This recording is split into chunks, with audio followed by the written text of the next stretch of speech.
Hello, Jen here for part 3 of our 4-part series of me reading fairy tales by e.e.cummings, illustrated by John Eaton. Speaking of Eaton, I keep eating my hair. Evidently my tiara isn't doing a great job keeping the hair out of my face. Anyway, lovely book. I hope you're enjoying the series. And there'll be one more story after this.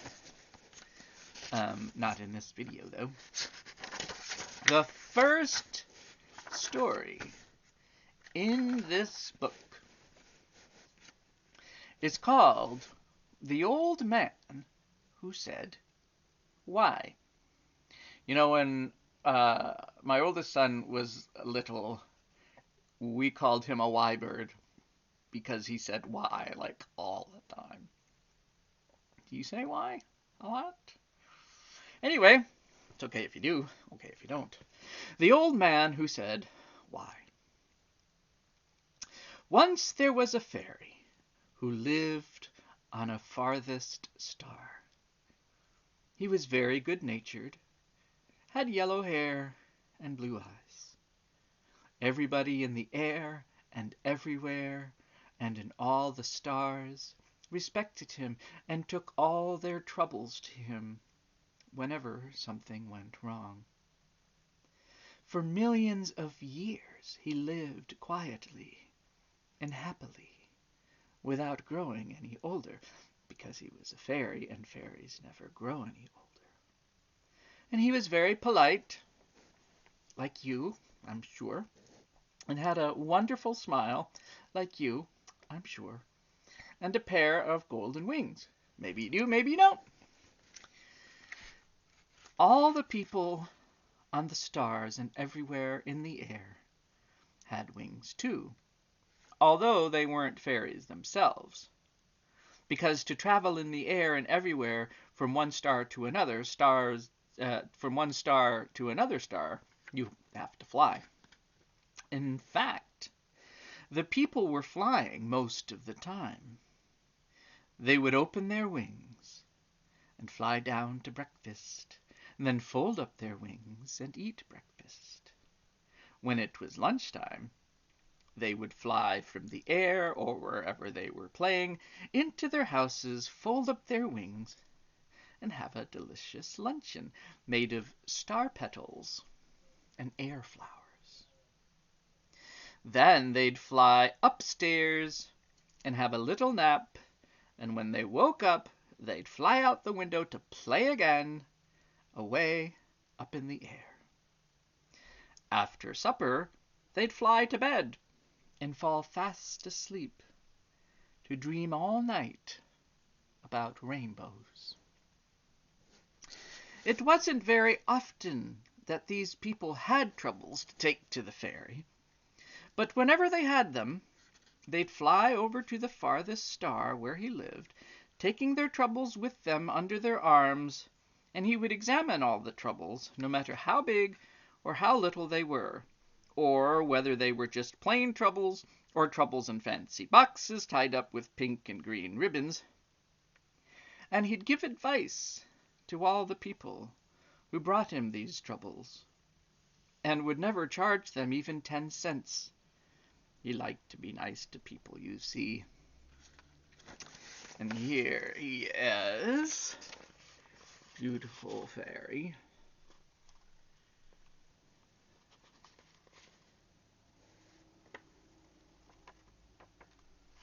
Boop. Ow. Well, after this fairy had lived happily and quietly for millions and millions of years, he woke up one morning on the farthest star and heard a murmuring all around him in the air. And this murmuring seemed to come from all the other stars. "Why, what in the sky is happening?" he said to himself. All the while he was eating his breakfast, this murmuring kept getting louder and louder and louder and louder and louder and louder and louder, till finally the fairy hopped up from the table with a plate of light in one hand and a glass of silence in the other, for he always breakfasted upon light and silence, and cried, "My gracious! Whatever is going on over there on the other stars?" He was so nervous he spilled the silence and choked on the light, and then went running out very quickly on the porch. And there he saw a strange sight. All the air and everywhere around his star was growing dark. And as he looked, it got darker and darker and darker and darker and darker and darker, until finally the fairy struck a match because he couldn't see. Then this darkness turned into people. He saw that the air and everywhere was dark because it was filled with millions and millions and millions and millions and millions of people. "Good heavens!" exclaimed the fairy. "What can be the matter? Are all these people coming to see me and bringing their troubles? What shall I do?" He was really quite scared, but he wouldn't admit it. It's okay to admit when you're scared, by the way. Nothing wrong with that. For whatever reason, he didn't want to admit it, but that's okay. Admit you're scared if you want. And it's sometimes really good to admit you're scared to a parent or a friend who you trust. Uncle, aunt, grandparent, dog, cat, moose. Sorry. He was really quite scared, but he wouldn't admit it. So he lit a candle and put on his hat and looked very wise. In a few moments the star on which he lived began to be filled with millions and millions and millions and millions of winged people who alighted on it. Millions and millions and millions of people began hopping and flopping and tripping and skipping and scurrying and tumbling and grumbling and hurrying toward his house. They came so fast that they almost blew out his candle. In a few seconds he found himself surrounded by millions and millions of angry neighbors, and all of them carrying troubles. And the funny part of it was, all these troubles all looked alike. So he knew that all the people must have the same trouble.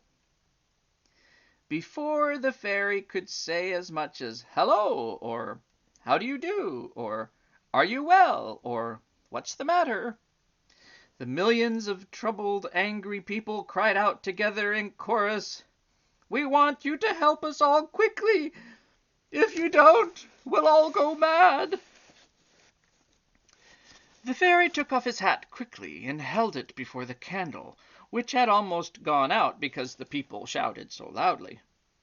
"But what in the air is the matter?" he cried to the millions and millions and millions and millions and millions and millions and millions of angry people. And in one voice they all answered together, "It's the man who says why." "Where is he?" the fairy cried, very much surprised. "On the moon!" they all shouted, waving their troubles very fiercely, although he was so surprised that he didn't have a single thought in his head about what to do. He still asked, "Well, what do you wish me to do about him?" And there are some of the people.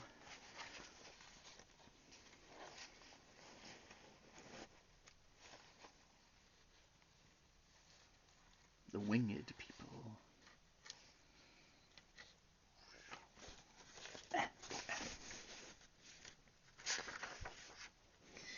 You must stop him from saying why, the people screamed all together. Of course, the fairy promised. Just you all go home, along home, and everything will be all right by, let me see, it'll be all right by tomorrow morning. Where shall we leave our troubles? They bellowed. Please put them in the garden, under the third apple tree, said the fairy. And all the people rushed to the fairy's little garden, and laid their troubles under the third apple tree, which was 1,000 miles tall, and had red and green apples on it as big as balloons. And by the time that the last person had left his troubles, there was a pyramid of troubles around the tree right up to the apples. Then all the people politely thanked the fairy, for they were very much relieved, and they dusted their clothes and straightened their neckties, and all flew away. When they had all flown away, and the farthest star was perfectly quiet again, the fairy went into his house and looked in a large book which his mother had given him, and which told him what to do. He looked under trouble, and under man, and under the, and moon, and why, but he couldn't find a single bit of advice. "Well, I never!" exclaimed this fairy. "I guess I'll have to do it all by myself." So, after scratching his head for 5 minutes, he sighed, opened his golden wings, flew out into the air and everywhere in the direction of the moon. There he is, flying. Such a beautiful fairy. And there's the moon, way up there. Can you see the moon? Today, as I read this story, it's March 9th, and there's a huge full moon. I hope you got to see it.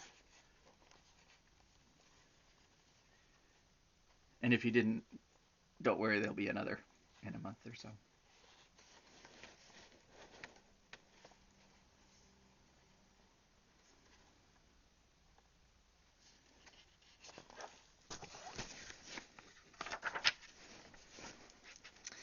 He flew all night, and he flew millions and millions and millions of miles, and at last, just toward morning, he saw the moon away off, looking no bigger than a penny. But as he flew toward it, it got bigger and bigger and bigger, until he could see it clearly. And finally, flying very hard, he came to the very edge of the moon. And then he saw a high rock right on the very edge of the moon, and on top of this rock there was a tall church, and on the top of this church there was a slender steeple, and away up, right at the very top of this steeple, there was sitting a very, very, very, very, very, very, very old man, with little green eyes, and a big white beard, and delicate hands like a doll's hands. And this little old man never moved, and he sat all by himself, looking and looking and looking at nothing. The fairy stopped flying and alighted on the moon. He folded his wings and walked up to the high rock and called to the little man. But the little man paid no attention. "Little man must be deaf," the fairy said to himself. And so he opened his wings again and flew up to the top of the rock and shouted, "Hello!" But the old, old, old man, sitting on the steeple, didn't move. By the way, if you ever meet someone who's deaf, it's not polite to just keep shouting at them with the hopes that they'll actually hear, because they don't hear. So be nice, learn sign language so you can talk with them. Anyway, where was I? So he opened his wings. Oh, wait, no. The old man sitting on the steeple didn't move. "Certainly a queer little old man," said the fairy. So he opened his wings for a second time and flew us to the top of the church. I love how he says us. And standing on the roof, he cried out as loudly as ever he could to the very little old man on the steeple, "Come down!" But there was no answer, and the little old man with the green eyes and the doll's hands didn't stir. "Well, I'll be wafted," said the fairy in disgust, and so he opened his wings and flew quickly right up to the very top of the slender steeple and alighted on it just beside the little old man and bellowed with all his might, "What are you doing up here anyway?" Do you think the old man is going to answer? Let's find out. And the little very, very, very, very, very, very, very old man smiled, looked at the fairy, and said, what do you suppose he said? Yes, you're right. He said, "Why?" "Because I've come all the way from the farthest star to see you," the fairy said. "Why?" said the very, very, very, very, very, very little old man. "Just a moment, and I'll tell you why," said the fairy.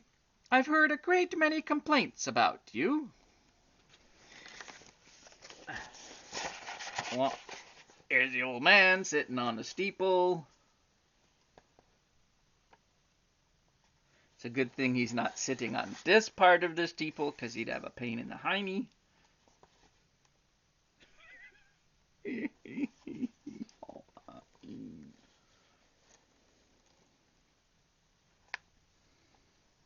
Oh, and over here. No, that's the whole picture. Yeah. Okay.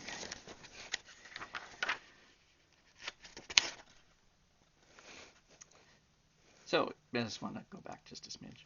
"I'll tell you why," said the fairy. "I've heard a great many complaints about you." "Why?" said the little very, very, very, very, very old man. "Because I've got ears, I suppose," the fairy said angrily. "Everybody in the air and everywhere, and on all the stars, is complaining about you, and making a dreadful fuss." "Why?" said the very, very, very, very little old man. "Because you say 'why' all the time," said the fairy, "and it's driving everybody mad. People can't sleep, can't eat, and can't think, and can't fly, because you're always saying 'why' and 'why' and 'why' and 'why' over and over again. And I've come from the farthest star to tell you you've got to stop this whying." "Why?" said the little very, very, very old man. And at this, the fairy grew pink with anger. "If you don't stop saying 'why,'" he said, "you'll be sorry." "Why?" said the very, very little old man. "Now, see here," the fairy said, "that's the last time I'll forgive you. Listen to me. If you say 'why' again, you'll fall from the moon all the way to the earth."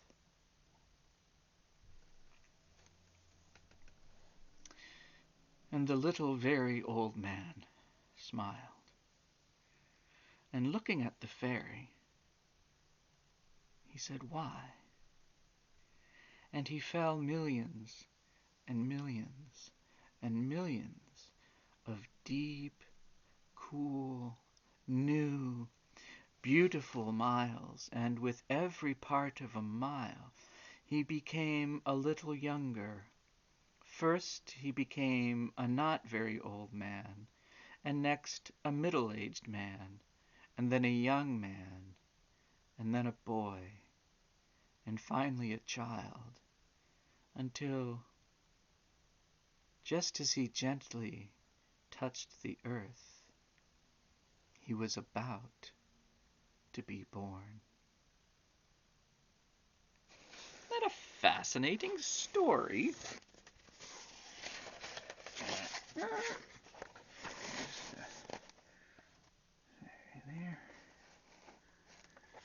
And there's the hat and the boot, the little old man.